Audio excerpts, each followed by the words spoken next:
Madame Frédéric Alendra, maire du 20e, Monsieur le chargé des affaires internationales, Mesdames, Messieurs, au nom du conseil d'administration de Solaire Orléans, je remercie vivement la mairie du 20e, je vous remercie personnellement, Madame, d'avoir accueilli cette exposition, d'avoir tenu à l'inaugurer, et je vous remercie pour vos paroles maintenant qui nous réconfortent, et cela, nous ne saurons l'oublier. Notre association est née en mai 2011, 2 mois seulement après le déclenchement du soulèvement syrien.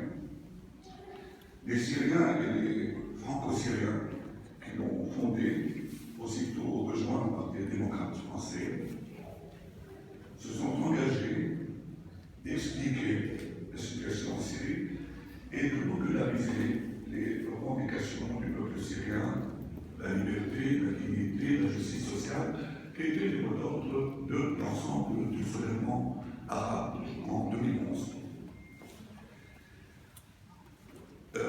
À travers des conférences débats, des interventions dans les médias et surtout différentes activités culturelles et humanitaires, nous essayons de contribuer avec nos propres moyens et de loin au combat du peuple syrien. Aujourd'hui, 6 ans plus tard, l'association poursuit son action pour les mêmes objectifs. Elle a été et toujours elle restera dans l'avenir jusqu'à la fin du cauchemar. Sinon de toutes, certainement, de presque toutes les actions de soutien au soulèvement. Dans toutes nos activités, nous dénonçons à la fois la féroce répression du régime Assad, les exactions des organisations djihadistes, les interventions militaires meurtrières russes et iraniennes, mais aussi nous dénonçons la complaisance de plusieurs pays, au premier rang desquels les États-Unis, vous venez de le préciser, vis-à-vis du régime, et malheureusement, hélas, l'indifférence et une certaine incompréhension que nous sentons dans le large secteur de l'opinion publique française et internationale. Les meilleurs écrivains, artistes et intellectuels syriens, à l'intérieur comme à l'extérieur du pays, en exil, n'ont cessé de participer au combat de leur peuple, chacun à sa manière et selon son mode d'expression.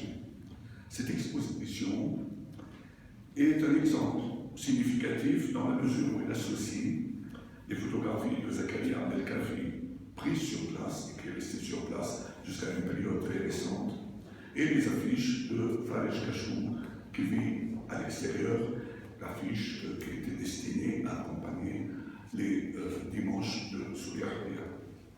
Le premier nous montre la ville d'Alep, la ville martyre d'Alep, sous les bombes, et nous espérons que ces photos feront comprendre aux visiteurs l'enfer vécu par la population durant des mois de siège et de bombardement, d'abord par le régime, les marines explosives, ensuite par l'aviation russe.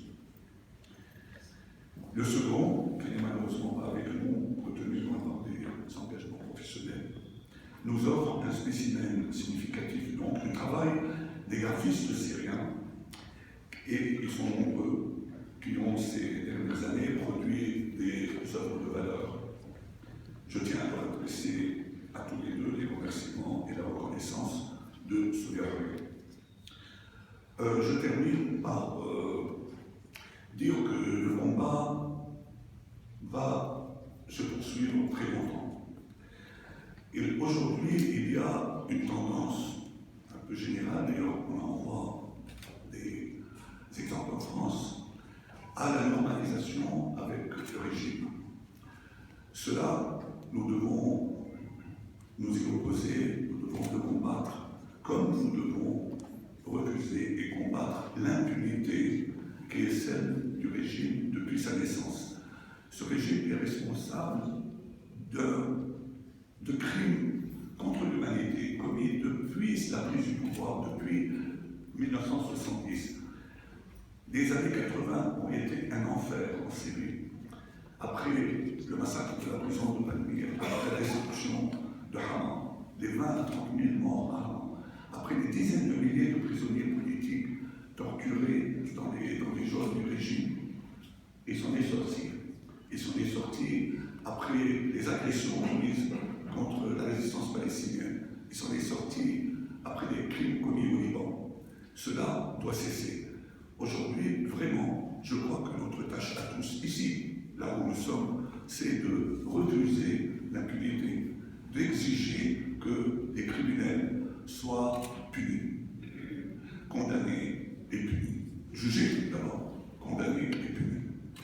Et voilà, et puis, nous vivons, comme je l'ai dit, en France, nous avons vu des voix, y compris parmi les candidats à la présidentielle, demander une normalisation avec le régime ou envoyer dos à dos le régime et l'opposition.